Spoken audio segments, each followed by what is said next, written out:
Three, two, one, and we are live, motherfuckers. Welcome back to another episode of Fighting Words. I am yours truly, Steve Stoned, and I am joined by the venerable away team, the certified LeBron James butt sniffer, and the Don't Lakers mention that nigga. diehard hoe. Let's not mention that nigga. Let's stay positive. Marcus Burbridge. What up, gang? What up, gang? And I am joined by the other alternate team because we don't know where his true motivations lie. The one, the only, the lion of Nigeria, Aikude. Yo, what's going on, everybody? Let's get it. All right, guys, this is Fighting Words. Let's not waste any time. Let's not mince any words. Let's jump right into it. Were you guys able to see the fights this Saturday between Sanhagen and Vera? I saw the highlights of Cheeto and Sanhagen. Okay. What'd you think? To be honest, I feel like I didn't see it fully through to where I saw the ending, but I just saw Sanhagen holding his own based off the highlights. How about you, Mark? What do you think about that fight? I mean, I'm thoroughly impressed that there was actually highlights from that fight. So yeah, it was really one-sided. Yeah, it wasn't impressive showing for Cheeto at all. Really? No. I mean, somebody on Twitter said listen, a slow starter, but he never got going, period. Yeah, somebody said on Twitter that Bantamweights, you have your Marvin Vittori. So why do you guys think that is? Do you think it's like he didn't come prepared, or this is just... No, I man. I wouldn't even give him that. Marvin Vittori in his last showing was he showed improvement. Yeah, he showed improvement. Shit that his weaknesses. He worked on them leg kicks. Like Marvin, Cheeto. This is a reoccurring theme with Cheeto. You know what I'm saying? Starting off, so even in the Dominic Cruz fight, he didn't start off fast in that fight. And with a couple, he knocked him down a couple times, dropped him, and he was connecting. But this fight, Sanhagen was just active, and I think that probably stopped or prevented Cheeto from ever getting going. But it just, even his corner, Pereira was telling him like, bro, are you okay? Like, is everything all right? And then, like, are you doing this try to tire him out? Like, what's your game plan? It was confusing watching, honestly. No, for 100%. I thought that, Cheeto does this weird thing, right? He plays this weird dice game where he's like, I'm gonna wait till my moment. When my moment is there, I'm gonna jump on it. But last night, or Saturday rather, we didn't see any of him really jumping on the moment, really trying to take out his opponent, really going for it. And like you said, Mark, it goes back to what his corner in that of Jason Pereira was like asking him, are you okay? Like, you ready to go? This is the last round. You need to leave it out there, like constantly giving him the cues like, hey, dude, we are down 4-0. If you don't pull something out of your ass, you're going to just lose this embarrassingly.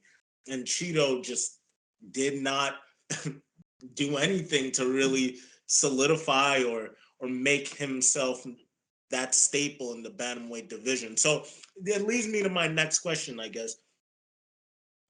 Where does this leave Cheeto and the rankings in the top 5 for the bantamweights? You just mentioned it. Cheeto is AKA Robert Whitaker, AKA Marvin Vittori, AKA Gatekeeper. So we leave him we put him somewhere around that 6-7 spot. So I'm just gonna, notate the current rankings of the bantamweight division in the UFC. We got, of course, Aljamain Sterling, who's slated off to face against Triple C Henry Cejudo. We have Sean O'Malley at number 1, Piotr Yan, who just lost to Aljo, at number 2, Merab Dvalishvili, who just had an incredible performance against Piotr Yan. Marlon Cheeto Vera at number 4, TJ Dillashaw at 5, Sanhagen at 6, Font at 7, Cruz at 8, Pedro Munoz at 9, and Yadong Shong at 10. So I I have feel a hot take right now talk. as I'm listening to them standing. I feel like this is the most overrated division in the whole UFC. Ooh, oh, you're gonna have to shed some light, brother, because I'm just sitting there listening to the names and how many true contenders are there right now? I could I've name listened to a lot of them, seven of them, about seven, a good seven of them top 10 already lost multiple times. Like, come to on. who to who. All of them. They lost to each other. They all lost I to was each other. surprised that Jan is still too. So Because so Jan just took that out, right? so that's my point, Mark. I would actually argue the contrary.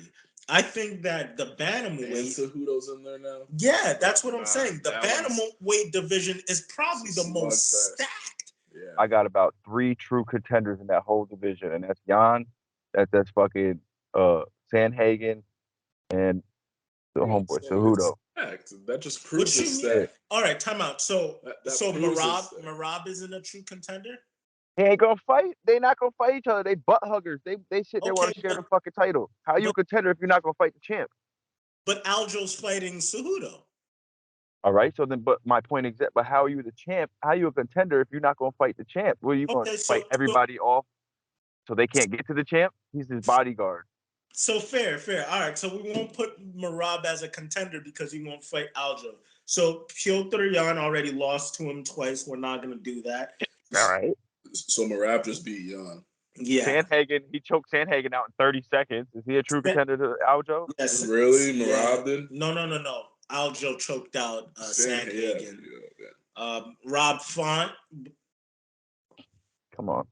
Like Henry Cejudo, Pedro Munoz, and we have at number 11 Ricky Simon, who is really underrated. Are you trying to say that these people that you just named are contenders, though? That's what I'm just saying. Like, it may be full of names, but contenders to the belt, I think it's overrated. I vehemently disagree. I don't see any other division that has this level of talent in its top 10. I think the same reason you said, oh, I don't see any true contenders. Au contraire, I think any of these dudes can beat any of each other on any given day. Cheeto did not beat O'Malley in a flush way. That's all I gotta say. We're not gonna do that. No, he clearly beat O'Malley. He demolished him. It wasn't. Oh God, no. We're not even gonna go there on the O'Malley train. O'Malley still needs to prove something, honestly. And I think a perfect candidate for O'Malley would be Rob. No, he would lose. Perfect candidate for O'Malley, Rob Font. What do you mean perfect candidate? Like Rob Font is below him. You would want to put him somebody that is he a contender for the belt, or do we want to groom these people like boxing? But what I'm saying is he's at that number 2 spot, right? He's locked there. Rob Font is like 7. Correct, right? But the only person that he could fight is Merab, right? And Merab and Corey Sanhagen have agreed to fight. So if Corey Sanhagen and Merab are going to fight, the only person you got left is Font. And that, to me, that's a fight.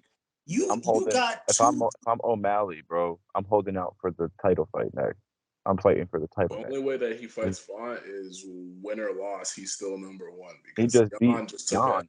Still 2. Yeah, he just beat Piotr Jan. Jan just lost twice in a row, and he's still number 2. I mean, O'Malley's next fight has to be for the title. It makes zero sense for him to go back. I mean, but if you're thinking Aljo and Cejudo, and then winner of Corey Sanhagen and Merab, or if Cejudo does win, it is going to be Merab versus Cejudo. How long is O'Malley going to wait? He'll ice himself for 9 months? What do you mean? What O'Malley would clearly fight the winner of Cejudo and fucking Aljo. Yeah.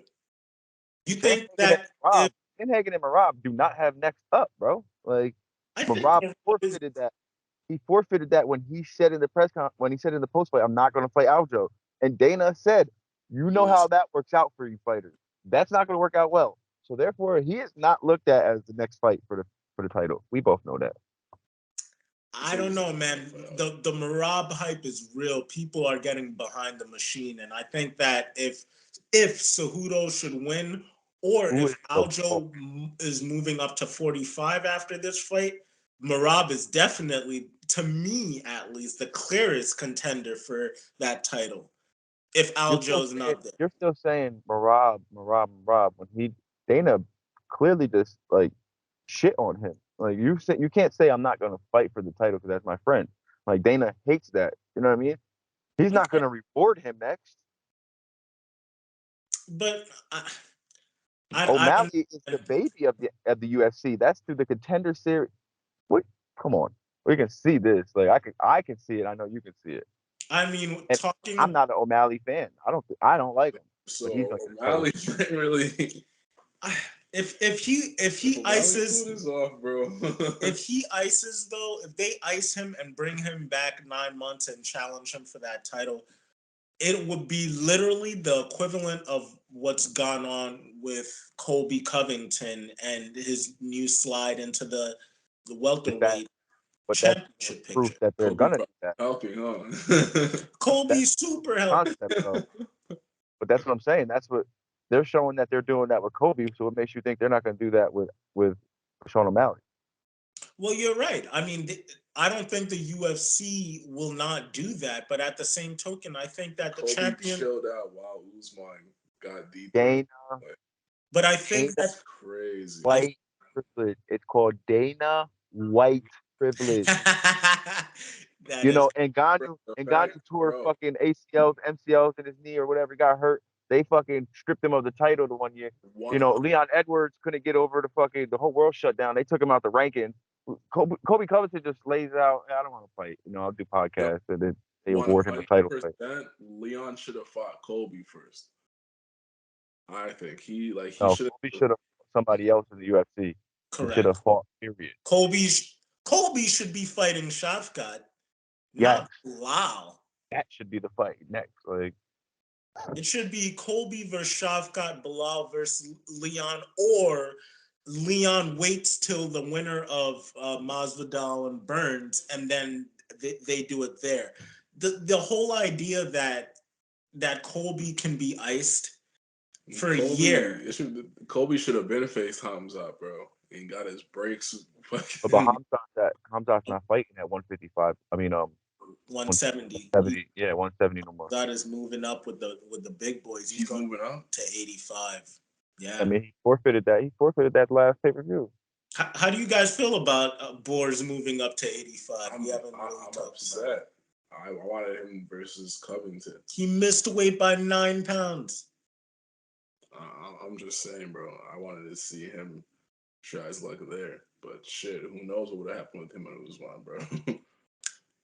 Yeah, Lord knows. I mean, I don't think that Hamzat is a big welterweight as it is, but I mean, again, when Dana kind of makes up his mind, I think that the welterweight division already is in turmoil with with Dana kind of pointing in the direction of Covington, just because I feel like there is a true contender in that. If there is no true contender in the bantamweight division, there definitely is in the welterweight division. We are not confused. The contender is Bilal Muhammad. Let's not be mistaken.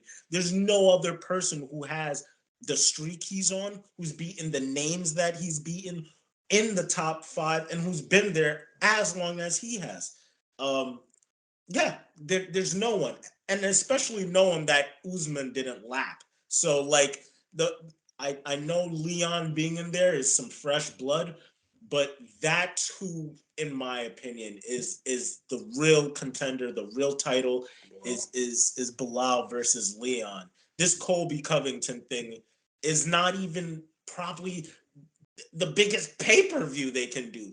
They can probably have a bigger gate doing Masvidal versus Edwards. So that leads me to ask, why do you guys think that they're so heavily pushed into this Colby Covington position?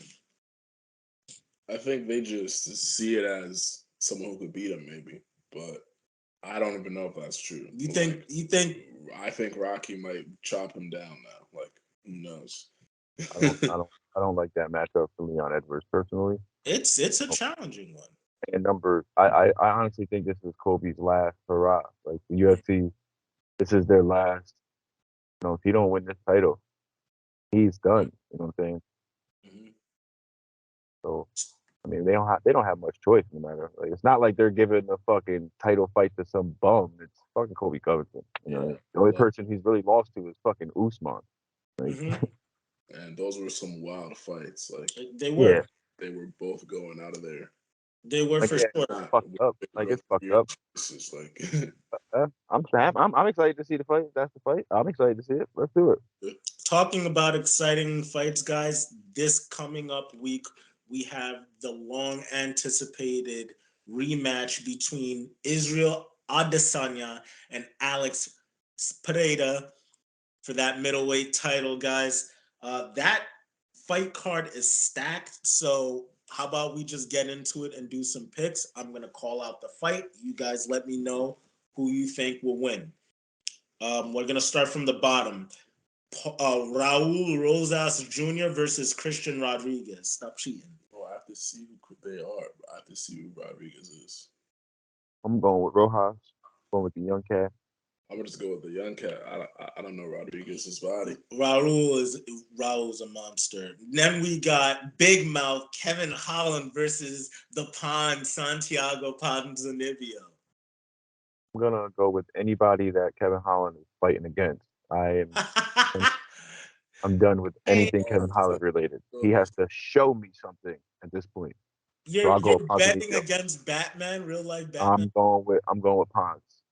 I'm gonna go with Holland just because I think he's taken his share of losses, and he's probably ready to whoop some ass right now. Okay.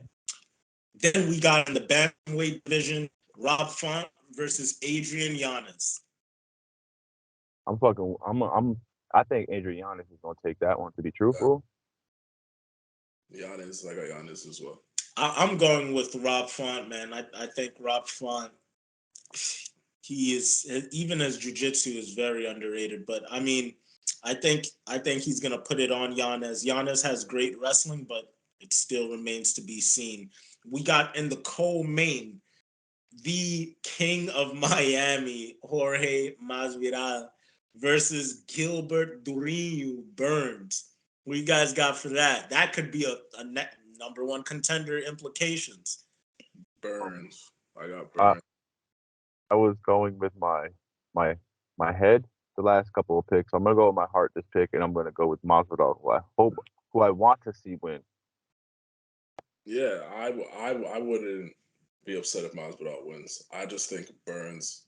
Yeah, I got Burns. I think too. Burns is top 3 for sure. Yeah, Masvidal talking about all these excuses, so the last one with him. Hamzat, like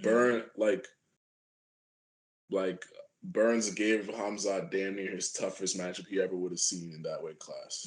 Type shit. Like, no, Burns is a beast, man, and he can mix it up too. So we'll see what Jorge does. This is definitely the last hurrah. If this is a last hurrah for Kobe, this is definitely the last hurrah for Masvidal. Yeah. It ain't. Masvidal is more of a draw, though. So, you know, bro. He should have been. Loves money. He could have been out. Well, I mean, for sure, I agree. Masvidal does have more of the ticket name, but that being said, he's up there in age. He's 38 years old. I mean, he's not getting any more chances. He got knocked out and lost to the champion. His fight style isn't like Glover. He's a striker. He has a young fighting style. Yeah. All right, and then of course we have the main event. Alex Poatan Pereira versus Israel, the Last StyleBender, Adesanya. Who do you guys got? We'll start with you. Like, you know who I got, bro. Yeah, it's Alex Pereira. I have no problem dying on my shield. It's like Nigerians unite. It's like, if this is how we gotta go out, this is how we gotta go out. But we're going out guns blazing on our shield, bro. Okay, we'll see if Izzy is. He has a formidable opponent, and I do think that he can pull it off. But this isn't going to be anything easy. We'll it looks see. like Alex is getting stronger. Yeah, he's definitely not getting smaller. He's no, not getting smaller. Who do you got, Mark? Which is a perfect segue, which led me to my pick, and I'm gonna go with Izzy. And my reasoning behind it,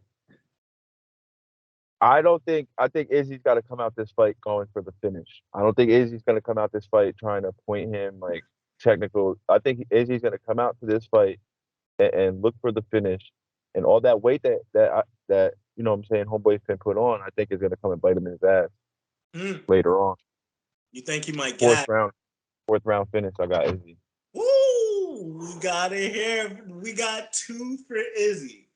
Now, I don't know if we could bring it back, but I remember a guy with my face saying, you don't bet against history, and the definition of insanity is expecting different results. That all being said, I'm going with Pereira. It is the era of Poatan. I'm sorry, Izzy. I love you, brother. But piece of shit. Poatan is here. He is ready. And if Izzy puts it on him, do not think that he can't tire out as well. Do not think that Poatan will not use grappling, because he took down Izzy that first round, that first fight, with a relative ease. I don't know why he didn't grapple more, but he will definitely grapple more this fight around. So I don't think it's a definite stand-up fight. I think this will be more of an MMA representation, and I gotta go with what history's been dictating. I'm hoping Izzy pulls it off. I want to see a saga. I want to see a trilogy. Yeah. I want to see Israel Adesanya be a champion, man. I just think this guy has his number. Yeah, I don't care about Izzy being a champion. He does a lot of weird shit when he's a champion, but I just want to see another good fight between them. That's all. I'm selfish. I care about Izzy being the champion. Yeah, actually, I am concerned. Because if Izzy loses this fight, you know, he might go get his fucking other side of his face tattooed and shit. So I don't want to see that. Yo, look at the disrespect. Izzy needs his belt back. You're right. Yo, chill. Yo. Ike is taking this personally, bro. But anyway, y'all, that has been it for Fighting Words. Do you guys have anything else to say? Anything else to add? Still from the talk about Cheeto Sandhagen. Y'all are just saying Sandhagen's just better now. I mean, there's. Is that what you guys were both saying? It looks like he leveled up, man. He looked clean everywhere. Honestly, my honest opinion, Cheeto. I think Sandhagen is clearly the better fighter, but Cheeto had the case of the Cowboy Cerrone. Mm-hmm. Yeah, he was just choking in those big moments. When he was walking out for the fight, he was just far too calm, way too calm, bro. He was just like, I'm here. Like, he's used to being the underdog.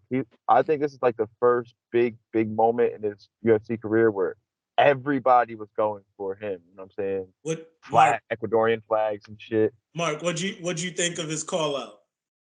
Who's call out? Sandhagen. And it's hilarious you mentioned that, because you called somebody else's call out cringy or corny or something like that, right? That was by far the cringiest and corniest call out I ever heard in my life. We gotta play that clip to confirm it so much. He prefaced his corniness with saying how corny it was before he said it. Who won before? Sandhagen. Oh, Sandhagen already beat Morales? No, they've never fought. Oh, okay. He called him out though. Yeah, he did preface. He's like, "Yo, this is gonna be bad. Prepare yourselves." Yeah, like at that moment, I just turned it off. Like I didn't even. I put it on Instagram. Oh my! I mean, but perhaps if he beats Marab, that puts him in. That's a tough assignment. That he's not gonna beat Marab. Well, yeah. So then I respect him for calling him out. Yeah, Marab is not going to be so Like, pensive and passive. Marab is going to put the he pressure on. knows what he has to do in order to put himself back in championship conversation. So Or he keeps his head up too high. Marab's gonna catch his ass with a left and rob him. Okay, I mean, we'll see. All this to be But seen. this corner, Perilla's corner kept on telling Cheeto the whole fight that hit him with the right jab and a looping left. Come on, he's trying to implore him to do that shit all fight, and he wouldn't do it. No, Cheeto was frozen, man. Oh, He was shit. stuck in the mud. this one's off too. But that has been Fighting Words. I tell them where they can find you, bro. You can find me at Lone Star on Instagram and Purified Hustle on TikTok. And Mark, where can they find you even though you're not going to get a follow back?